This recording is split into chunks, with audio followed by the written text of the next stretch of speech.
Direktur Eksekutif Indonesia Political Opinion Deddy Kurniasyah mengungkapkan analisisnya kenapa elektabilitas bakal calon presiden atau baca pres Anies Baswedan yang berada di bawah baca pres Prabowo Subianto dan Ganjar Pranowo.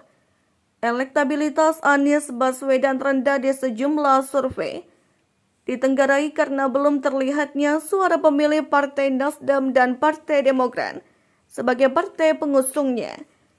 Deddy Kurniasyah mengungkapkan hal itu merespons survei indikator politik terkini yang memperlihatkan elektabilitas Anies di posisi ketiga atau di bawah Prabowo dan Ganjar. Artinya bisa saja pemilih Nasdem Demokrat belum mengemukakan pendapat dan akan memilih Anies. Ini menjadi alternatif asumsi mengapa Anies terkesan stagnan, kata Deddy pada Senin 24 Juli 2023. Deddy melanjutkan satu-satunya partai politik yang memiliki basis massa pemilih untuk Anies hanya Partai Keadilan Sejahtera atau PKS. Meski demikian, kata dia, elektabilitas PKS susah ditebak dibanding partai lain. PKS dalam banyak kontestasi antara hasil pemilihan dan survei banyak berbeda. Misalnya suara di DKI dan Jabar, suara PKS jarang bisa ditangkap oleh survei, ujar Deddy. Deddy beranggapan saat ini Anies didukung oleh partai-partai yang tidak memiliki basis massa loyal kecuali PKS. Berbeda dengan Prabowo dan Ganjar yang didukung partai besar. Ganjar dan Prabowo sudah didukung oleh partai mayoritas, sehingga pemilih partai yang loyal bisa diarahkan secara langsung, kata dia. Situasi saat ini Anies Baswedan masih berupaya membangun elektabilitas personal tanpa dukungan basis pemilih partai yang loyal.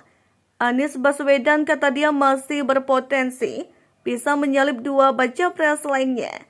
Alasannya karena saat ini elektabilitas capres masih dinamis dan bisa berubah seiring waktu. Belum dapat disimpulkan jika ada yang stagnan atau yang lain membaik. Tiga tokoh potensial itu pun demikian masih memiliki peluang saling salib, ujar Deddy. Diberitakan sebelumnya hasil survei indikator politik Indonesia memperlihatkan baca pres Prabowo Subianto menang tipis dari Ganjar Pranowo. Direktur Eksekutif Indikator Politik Indonesia Burhanuddin Muhtadi mengatakan keunggulan Prabowo pihaknya temukan dari sejumlah simulasi dalam survei yang digelar pada tanggal 20 sampai 24 Juni 2023. Dalam simulasi 34 nama semi terbuka misalnya, Prabowo menempati urutan teratas dengan elektabilitas 31,6%.